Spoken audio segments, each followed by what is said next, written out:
বিসমিল্লাহির রহমানির রহিম। পর্ব 6। আঙ্গুল থেকে পানি বের হওয়া।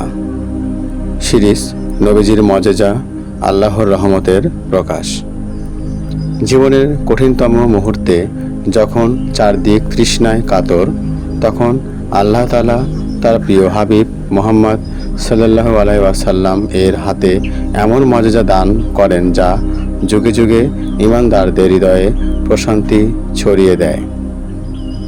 হুদায়বিয়ার এক যুদ্ধ পরিস্থিতিতে সাহাবায়ে কেরামরা পানি না পেয়ে চরম দুরবস্থার শিকার হন। কারো ওযু হয়নি, কেউ পান করতে পারেননি। তারা এসে আরজি করল, ইয়া রাসূলুল্লাহ, আমাদের কাছে কোনো পানি নেই। নবীজি সাল্লাল্লাহু আলাইহি সাল্লাম কি করলেন? তিনি তার পবিত্র হাতকে একটি পানির পাত্রে রাখলেন, আর তখনই সেই আঙুলগুলোর ফাঁক দিয়ে ঝর্ণার মতো পানি বেরিয়ে আসতে লাগলো। হ্যাঁ, আমার প্রিয় নবীজি সাল্লাল্লাহু আলাইহি সাল্লাম এর আঙ্গুল থেকে পানি ঝরছিল। সেই পানি দিয়ে 1500-রও বেশি সাহাবী ওযু করলেন, পান করলেন এবং নিজেদের প্রয়োজন পূরণ করলেন। হাদিসটি সহিহ বুখারী ও মুসলিমে বর্ণিত। এই ঘটনা কেবল একটি অলৌকিকতা নয়, বরং এতে রয়েছে মারিফাতের গভীর শিক্ষা। আল্লাহ তাআলা দেখিয়ে দিলেন, হকের পথে যারা থাকে তাদের জন্য তিনি প্রকৃতির নিয়মও বদলে দেন।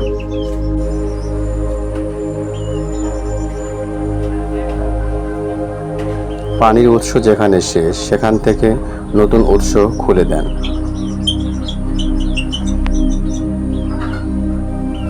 এখানে এক গৌর ইশারা রয়েছে। নবীজি সাল্লাল্লাহু আলাইহি সাল্লাম শুধু বাহ্যিক তৃষ্ণা নয়, আধ্যাত্মিক তৃষ্ণা নিবারণের উৎস। যার হৃদয় ধুয়ে গেছে দুনিয়ার ধূলিকণায়, তার জন্য নবীজির মজেজায় রুহানিয়তের জ্যোতি।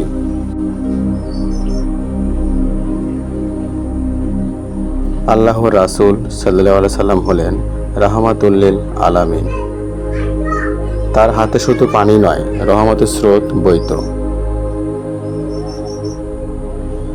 তার স্পর্শে উম্মতের গাফিল অন্তরও জীবিত হয়ে ওঠে।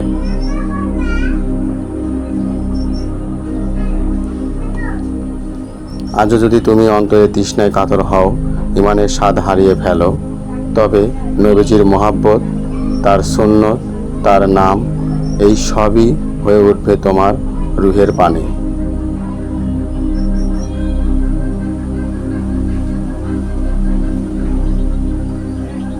আল্লাহ তাআলা আমাদেরকে এমন ঈমান দান করুন যাতে নবীজির মজেজা শুধু গল্প নয়, জীবনের রাহবার হয়।